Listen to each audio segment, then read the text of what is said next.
Hello everyone, and welcome to my Days of Our Lives official channel. I hope everyone is having a wonderful day. Before we begin, please hit the subscribe button and give this video a thumbs up. Harris stands up to Clyde at Statesville.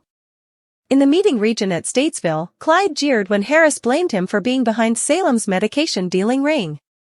Utilizing illusion, Clyde said that Harris would be the kind of worker he would intrigued by employ. Before long subsequently, Clyde conceded that he had been leading Harris on, and he bragged that Harris was frail. Harris yelled that he would find evidence to bring Clyde to justice, asserting that Clyde was the drug ring's leader. When he mentioned Lucas beating at the prison, Clyde smirked. Clyde was told by an enraged Harris that Lucas's survival was a blessing. Clyde told Harris not to throw away his energy on the medication cartel. Harris referred to his experience as a Naval Force SEAL, and he inquired as to whether Clyde genuinely needed to pursue him. Clyde sneered when Harris said that he had everything to gain by just going for it. Clyde went on to say that if Harris was hurt, only himself would be to blame. Harris developed more unsettled, and he cautioned Clyde not to go close to anybody Harris thought often about. Clyde kept sneering and laughing after Harris left. At Alex and Teresa's condo, Alex was furious when he strolled in on Teresa and Brady kissing. Teresa pleaded for mercy. Alex didn't say anything. Brady persuaded Teresa to go to AA gatherings. Teresa concurred, and she swore that she wouldn't let Brady or Tate down. Brady agreed not to inform Tate of Teresa's relapse. Teresa consented to contact Brady, Alex, or Maggie on the off chance that she wanted to utilize once more. After Brady left, Teresa let Alex know that she would comprehend to end things between them. Alex said that he didn't, however he sulked that Teresa had gone to Brady. Teresa acknowledged that she was unsure whether she could have survived the morning without Brady. Alex inquired as to whether Teresa actually cared deeply about Brady. Teresa consoled Alex that she had no heartfelt affections for Brady. Alex did not respond when asked if he trusted her. Instead, Teresa stated that it would be best for her to leave and return to California. "I ought to accompany my mother. What's more, I ought to get myself to a superior spot until I can see Tate," Teresa added. At the Brady bar, Brady informed Maggie regarding Teresa's backslide. Maggie proposed to accompany Teresa to an AA meeting. Brady agreed, noting that he had previously discussed attending meetings with Teresa. Maggie said that she was there for both Brady and Teresa. Maggie was informed by a clearly agitated Steve outside the Brady pub that Constantine was exploiting her and needed to be stopped. Maggie shouted at Steve that she wouldn't listen because she disagreed. Steve said that Victor and Constantine shouldn't be compared when Maggie mentioned Victor's dark past. Maggie stated that Steve had no control over anything that transpired between her and Constantine. Steve asked Maggie to be careful as he became resigned. After Steve left, Maggie contemplated whether Salem was the best spot for Constantine, considering that he was being bothered by Steve and others. Constantine excused Maggie's interests. Maggie made the decision to meet Constantine later at the Kiriakis mansion. At John and Marlena's penthouse, John seemed ghastly and was whiskered as he tasted espresso. John appeared to be daydreaming as he laid on the love seat. "What's everything mean?" he asked himself. Marlena entered, and she surprised John when she put a hand on him. John apologized, and he conceded that he had gone one more night without rest. Marlena asked John to tell her for what valid reason he wasn't dozing. John said that he was fine and that he had just been considering Tate and Brady.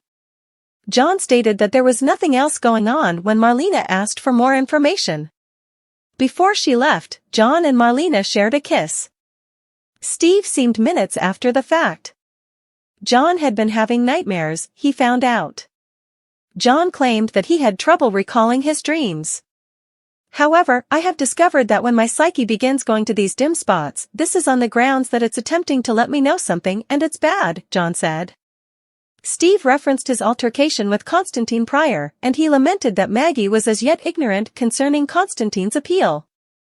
John said that he and Steve ought to move toward Constantine from another point. John stated, "I think it's time we just back off." John contemplated that the more he and Steve attempted to persuade Maggie that Constantine was inconvenience, the more Maggie would develop to loathe John and Steve. That's what John added, assuming he and Steve were cautious, they would give Constantine barely enough rope to hang himself. Steve hesitantly consented to John's thought. On out, Steve urged John to get some rest. John offered a go-ahead as Steve left. At the Kyriakis chateau, Constantine browsed a book in a bureau compartment. Constantine found a red card within the book. I at absolutely no point ever figured I would see you in the future. Pawn, Constantine said with a grin.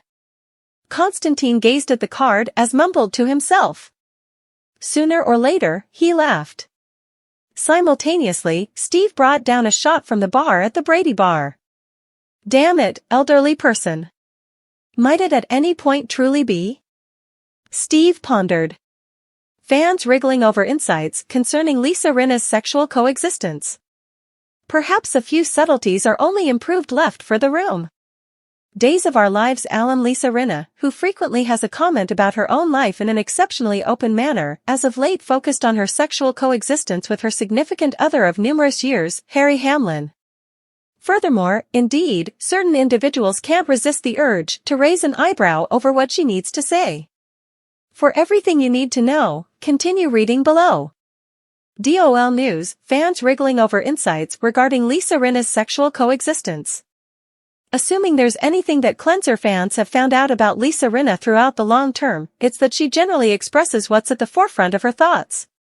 What's more, she absolutely trying again later in a meeting with Cosmopolitan in their Sex After 60 issue. She acknowledged that her desire levels have fluctuated over time. Lisa put it along these lines, it's simply that perhaps it doesn't occur very as frequently as it did when you're in your 30s and in your 20s, I would agree. What's more, I believe that is typical. So it's sorting out some way to coincide without thinking about that literally as a lady. All good, isn't that so? Essentially, she's speaking the truth about it.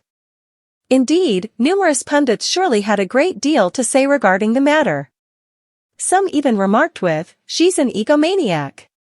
This is all the consequence of reality TV.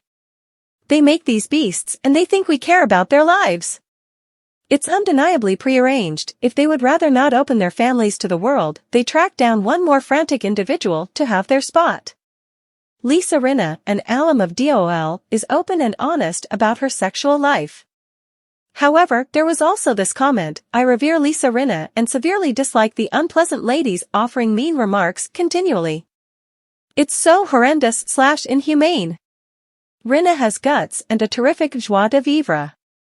I regard her capacity and solidarity to partake in her life and transcend with extravagance and euphoria alongside.